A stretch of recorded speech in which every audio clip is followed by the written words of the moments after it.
Sa gitna ng sunod-sunod na pag-ulan, isa na namang problema ang kinakaharap ng mga residente dito sa Barangay Gis, Lucena City. Isang flood control project na hindi natapos at tila iniwan sa ere. Ngayon, yung unang ginawa, dikit na. Nadugsuhan nyo ng mga 100 meters. Kung 2022 yata yun.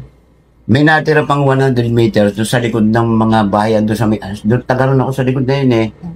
Yung natitirang mga 300 meters na, dire-diretso.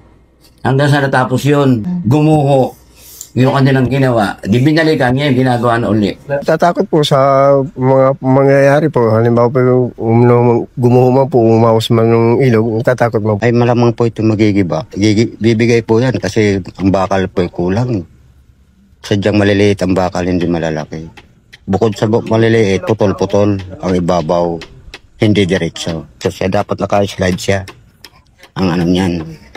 Kaya yan, malamang sa oras ng bumahawali ng malaki, pihado yan, ibibigay yan. Dapat iayusin naman.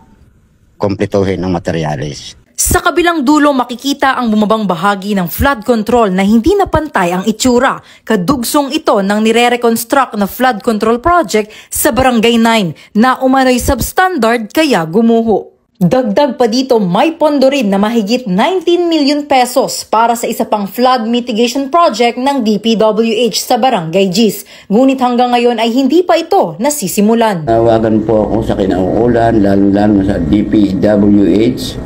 Yung flood control na yan ay umangat na po at bumaba na po yung dulo.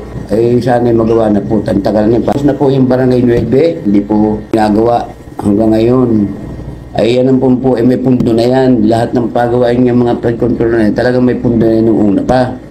Ay baka naman po, nawawala po yung project. Parang multo.